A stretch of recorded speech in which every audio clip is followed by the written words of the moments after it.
Por otro lado, existe también el peligro de creer que porque solo Cristo salva, la ley de Dios ya no tiene importancia o ya no existe.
Ya no tiene valor para el cristiano. Y ahí tú puedes caer en el terreno de la licenciosidad, es decir, en la esclavitud de los apetitos carnales, en el cinismo espiritual de pensar que porque Cristo murió por tus pecados, ya tú puedes vivir como se te antoje, que de todos modos estarás salvo porque confías en Cristo.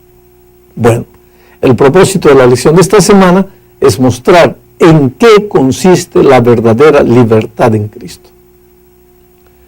Comenzaremos leyendo Gálatas capítulo 5, versículo 1. Estad pues firmes en la libertad con que Cristo nos hizo libres y no estéis otra vez sujetos al yugo de esclavitud.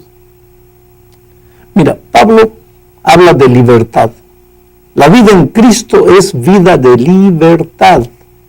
Yo he venido para que tengan vida y la tengan en abundancia, dijo Jesús. Esa vida abundante que Cristo te ofrece solo puede ser una vida de libertad. Pero el esclavo no sabe lo que es vivir en libertad. Él simplemente obedece a su Señor, hace las cosas que su amo le ordena, vive para los deseos de su amo. Él no tiene derecho de soñar ni de hacer planes porque es un esclavo. Bueno, antes de que Jesús llegara a tu vida, tú eras un esclavo, no de la ley. Quien esclaviza es el pecado, no es la ley. Y Cristo vino al mundo a romper el poder del pecado. Si crees en Jesús, estarás libre. No más servidumbre, no más esclavitud, no más vivir para los deseos del amo. Estás libre. Pero el problema de los judaizantes es que no creían en la salvación solo en Cristo. Ellos querían añadirle esfuerzo humano a la gracia de Cristo. Ellos pensaban que deberían hacer algo para merecer la salvación. Y entonces trataban de guardar la ley. ¿Y qué conseguían con eso? Nada. Porque ningún ser humano, por más esfuerzo que haga, ningún ser humano, por sus propias fuerzas, tiene condiciones de guardar la ley. Entonces los judaizantes caían de nuevo en la esclavitud del pecado. Un pecado escondido, oculto, disfrazado. Un pecado guardado en lo íntimo del corazón, en las cámaras oscuras, secretas del alma. Claro, porque por fuera aparentemente eran excelentes guardadores de la ley. Querido, sabes, el esfuerzo humano no te sirve de nada para efectos de la salvación. Solo Cristo puede hacerte libre, puede liberarte de la opresión del pecado. Entonces, por favor, confía solo en Cristo, porque Él te hizo libre con su muerte en la cruz del Calvario. La segunda parte de la lección habla de la naturaleza de la libertad cristiana. Volvamos a leer Gálatas capítulo 5, versículo 1. Estad pues firmes con la libertad con que Cristo nos hizo libres y no estéis otra vez sujetos al yugo de esclavitud. Piensa en la amonestación de Pablo. Estad pues firmes en la libertad. La preposición pues le da una razón al estar firmes. Esta es una orden, no es una opción, es una voz de comando como consecuencia de algo que sucede antes. Tienes que estar firme, no tienes otra opción. ¿Por qué tienes que estar firme? Porque Cristo te hizo libre, esa es la razón, el sacrificio de Cristo. Recuerda que antes de conocer a Jesús eras un pobre esclavo del pecado.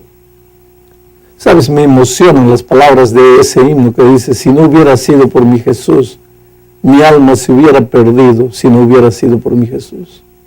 Sería como un pájaro herido que se muere en el campo si no hubiera sido por mi Jesús. Esa era nuestra triste realidad. Esclavizados a nuestros apetitos, traumas complejos, humillados por nuestros errores, condenados por causa de nuestro pecado. Y entonces aparece Jesús y nos rescata del poder esclavizador del pecado, del yugo opresor del enemigo, paga el precio de nuestra desobediencia y nos hace libres. ¿Pero libres en qué sentido? ¿Esa libertad es teórica, filosófica, abstracta? ¿Es permisividad y carta blanca para continuar viviendo una vida de pecado? No, absolutamente no. Romanos 3, 1 y 2 dice: ¿qué pues diremos? ¿Permaneceremos en el pecado para que la gracia abunde? De ninguna manera, porque los que hemos muerto al pecado, ¿cómo viviremos aún en él? La libertad que Cristo nos dio es una vida de victoria sobre el pecado.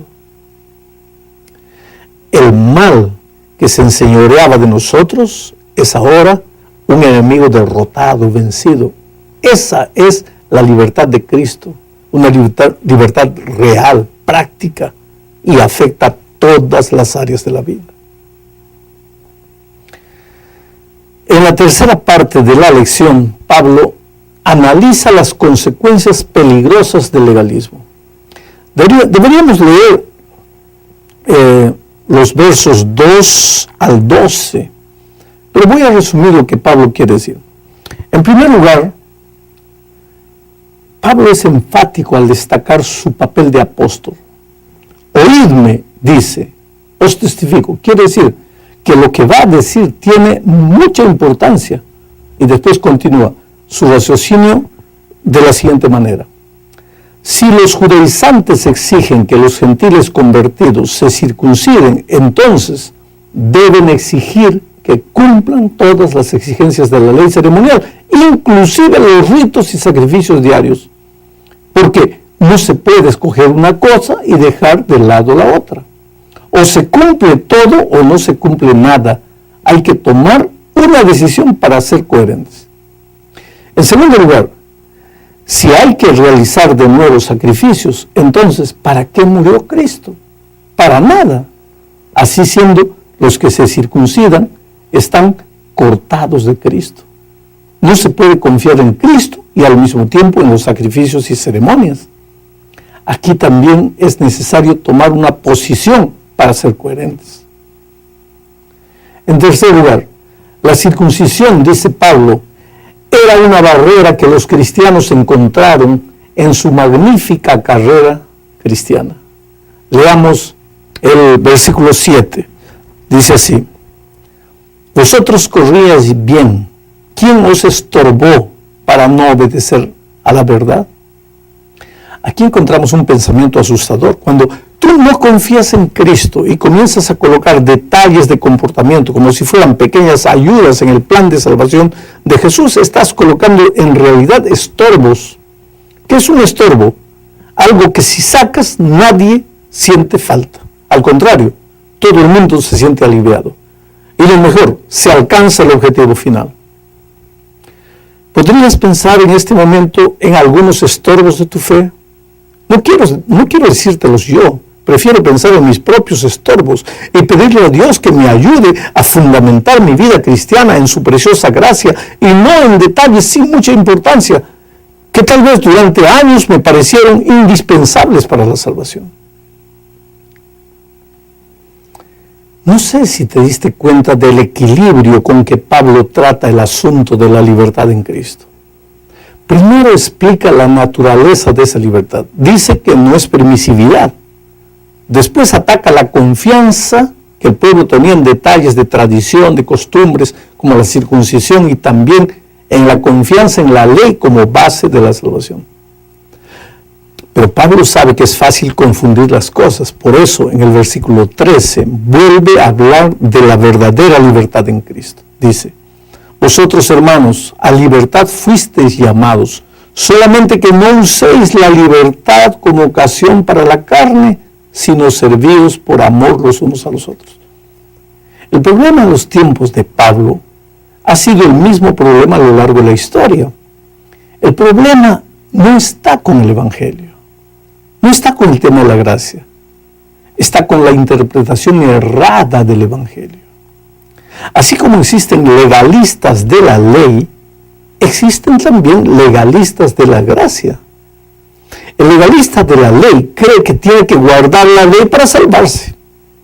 Y ya el legalista de la gracia cree que porque Cristo le dio libertad, él puede vivir como le da la gana, ya que Jesús es tan bueno que de todos modos lo va a salvar.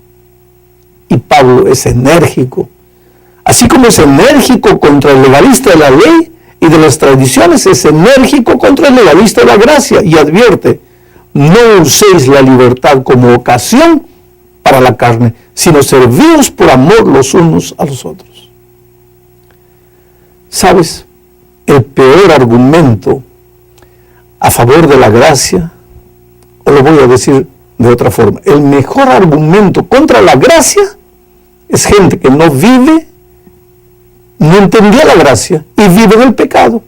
Entonces, al ver a esa gente, los legalistas de la ley se levantan y dicen, ¿está viendo? Esa es la gracia barata. Oh, querido, no existe gracia barata. Si deseas hablar de la gracia barata, ve a la cruz y contempla el dolor de Cristo en la cruz y dime si esa gracia es barata. Lo que existe es un entendimiento equivocado de la gracia. La gracia te hace libre y la persona libre no continúa siendo esclava de los deseos de la carne. Pero, ¿cómo se logra esta victoria? Bueno, ese es el tema de la próxima semana. Pero ya se empieza a estudiar a partir de la última parte de esta lección.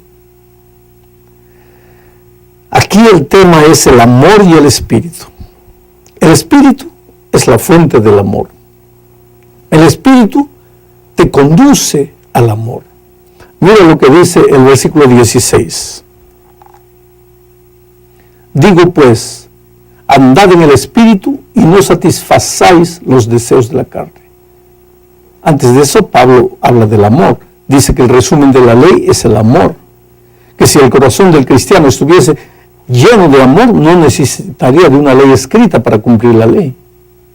Eso es lo que les costaba entender a los legalistas de los tiempos de Pablo.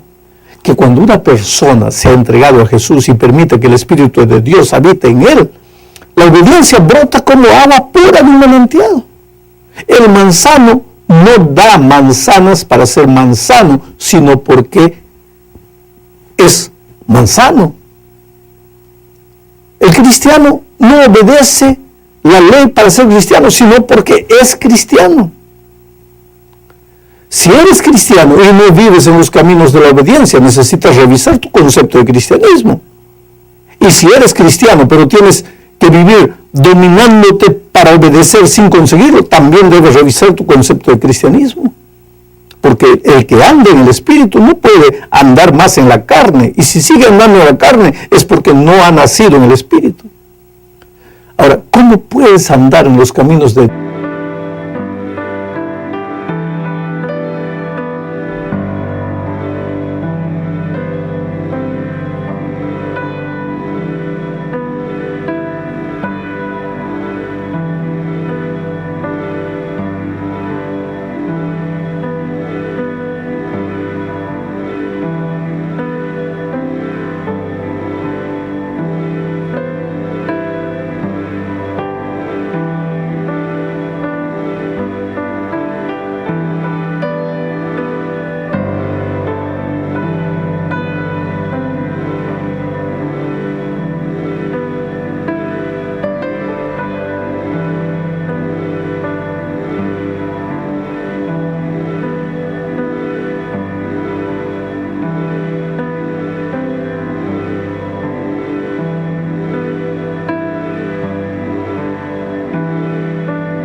Dios? ¿Cómo La persona que anda en el Espíritu, anda en los caminos de Dios. ¿De qué manera? Ya lo vamos a ver en una lección futura, pero te lo voy a explicar a grandes rasgos. Cuando tú vas a Jesús, mira, cuando tú vas a Jesucristo y le entregas la vida,